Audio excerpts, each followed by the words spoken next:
And we are live. You already know who it is. My name is Mike Kyle, aka the Fantasy Vulture. I have over a decade worth of fantasy football experience and have continuously competed for fantasy championships over the course of the past 6 seasons. Let's make it 7 in 2020. But enough of me.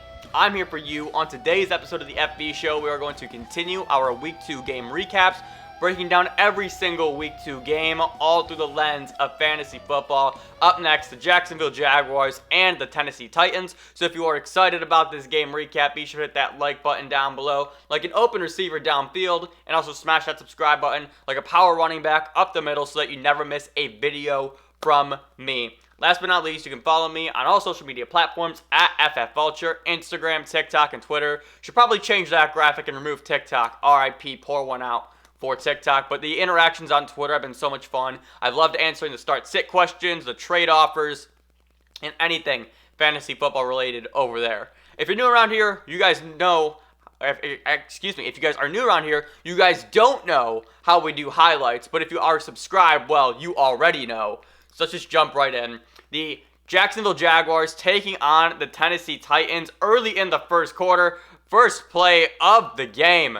Jonnu Smith, wide open down the middle of the field. He's going to bust it to the outside, almost gets in the end zone, just doesn't break away from that last tackle. That is a 63-yard catch and run from Jonnu Smith, a breakout tight end this season. After a Derrick Henry 1-yard run, next play after that, Ryan Tannehill to who? Yep, Jonnu Smith, 18-yard touchdown catch. Jonnu Smith just absolutely dominated this game. More on him in just a little bit. Later on in the first, play action to Derrick Henry. And who is in the back of the end zone? Oh, that's Corey Davis. The resurgence of Corey Davis is here. We're going to have to talk about him towards the end here. But the Jags aren't done yet. Deep bomb in the first quarter to DJ Chark from Gardner Minshew. That is a 45-yard catch for Chark. You can never count out the Jacksonville Jaguars. That is the one thing we've learned through 2 weeks.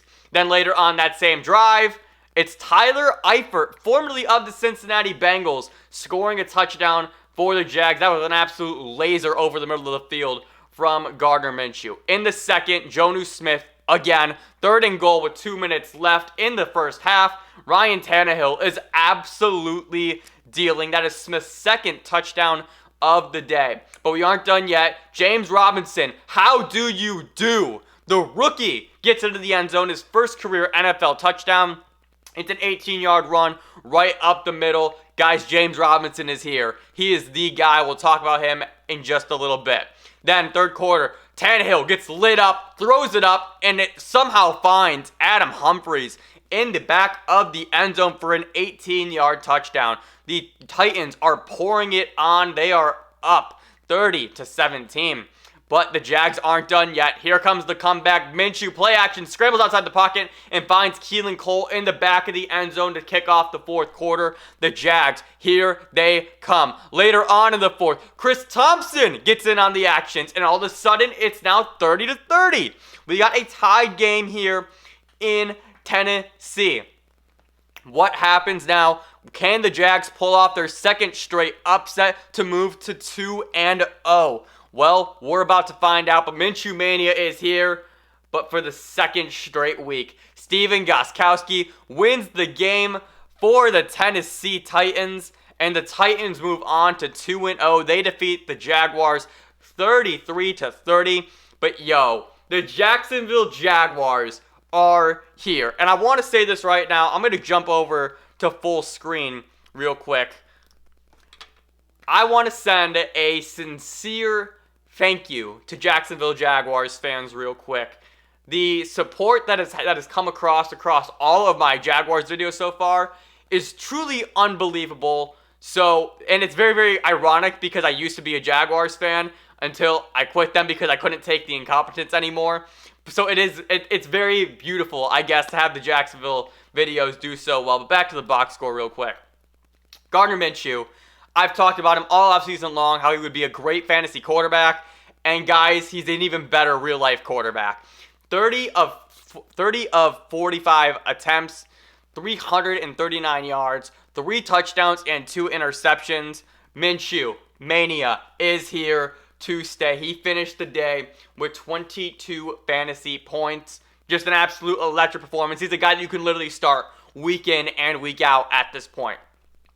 James Robinson, the rookie. We talked about him a little bit. 16 carries, 102 yards, and a touchdown. He just looks really good. He looks like he belongs, and that is a great feeling for a young running back to have and just gain this level of confidence so early on in his career, being an undrafted free agent. Keelan Cole here, big story. For the second straight week, found the end zone with Gardner Minshew. Hauled in 6 of 7 targets for 58 yards and that score. And DJ Chark had a solid game once again, but just didn't get into the end zone. 4 for 4, 84 yards. He put up fine numbers for you.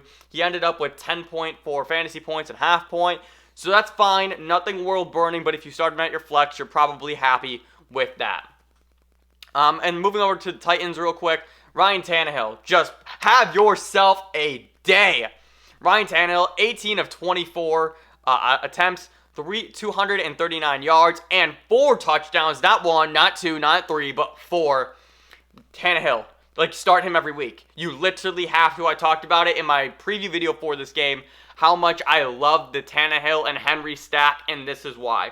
Because Tannehill was lights out while Henry was still productive, and Henry kind of slacked here, admittedly. Henry had a great matchup. He busted given the circumstances. 25 carries, only 84 yards. It wasn't pretty. He was getting stuffed at the line every single play. But when you start both of these guys at the same time, one of them is going to go off and make up for the other. So you're going to be happy more times than not. This is why this stack is game script proof. Corey Davis, only 5 targets, hauled in 3 for 36 yards and a touchdown. And the big story here is Jonnu Smith. 5 targets, 4 catches, 2 touchdowns, and 84 yards. Jonnu Smith, the breakout is here. It's official. 3 touchdowns in 2 games. I think 10 targets across 2 games as well. So he is seeing the opportunity.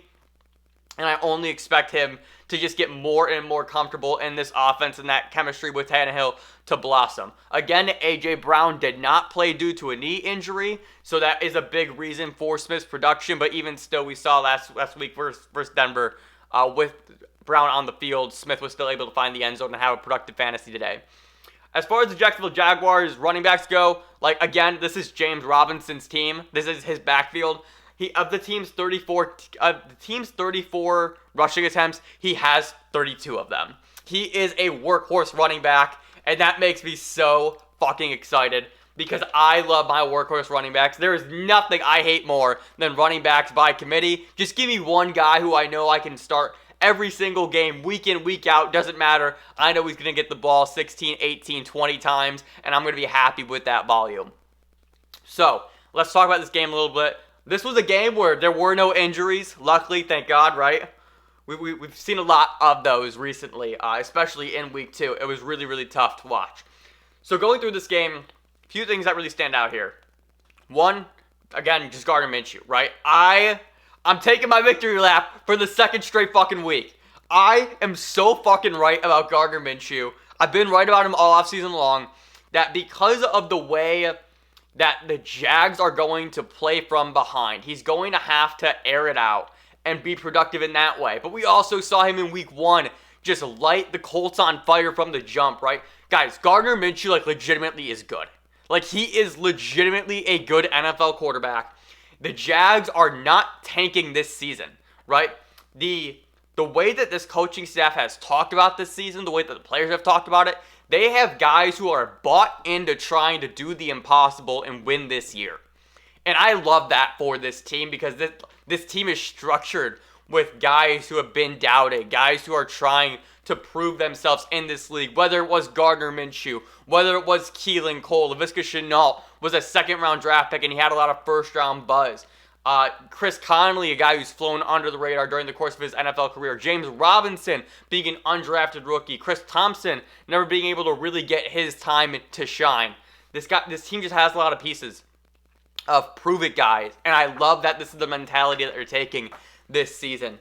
I'm really, really excited for this offense continuing to grow and roll as we progress throughout the season. Again, James Robinson, whoo! I talked about this in my game preview, how I'm sad I missed out on James Robinson because I wasn't thinking in dynasty mode. I was thinking in redraft mode.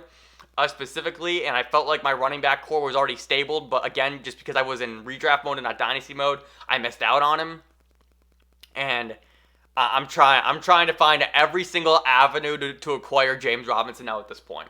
He's locked in for a workload every single week. He also has had some pass catching ability as well, hauled in 3 or 4 targets for 18 yards, so he's going to see some work in the passing game.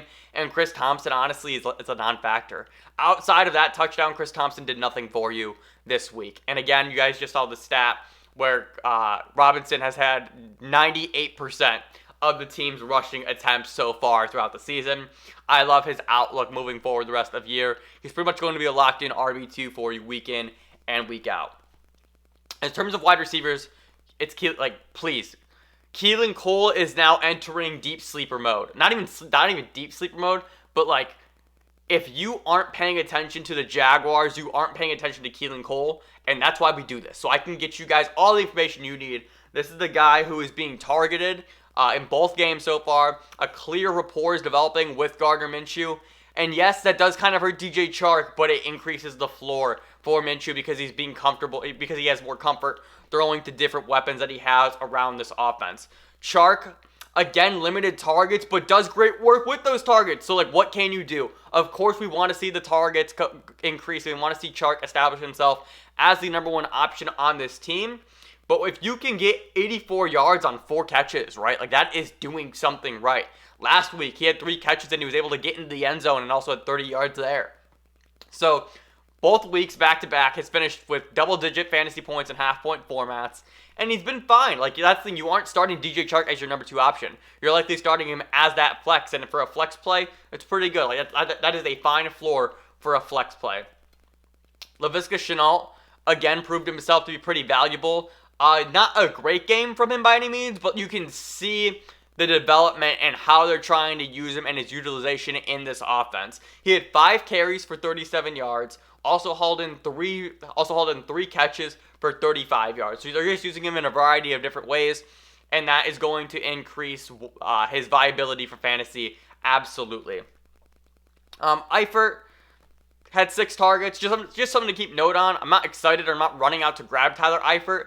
But if you had George Kittle and you lost Kittle due to injury, or if we just start approaching bye weeks with tight ends, Eifert might be a guy that you can pick up and start on any given week and just kind of hope for a touchdown because of the way that this Jaguars offense has been able to move the ball so far throughout the season. Now let's move over to the Tennessee Titans. Tannehill, this is it. This is what I talked about in the preview.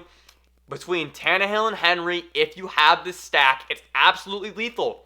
Because no matter what the game script, no matter how the game goes, you're going to have one of them that goes off. And whatever happens to the other, it's going to neutralize and it's going to equal out, right? So, really excited for Tannehill moving forward. Again, dating back to last season, week 9 onward throughout last year, he was the quarterback 3. And he's picked up right where he's left off last year, back-to-back games with 20-plus fantasy points to kick off the 2020 season. Derrick Henry, what a missed opportunity he had. Again, this Jaguars run defense is not good, and the fact that he had 25 carries and only had 84 rushing yards, a really lackluster performance from him. Did nothing in the passing game. That's not really anything new from him, though.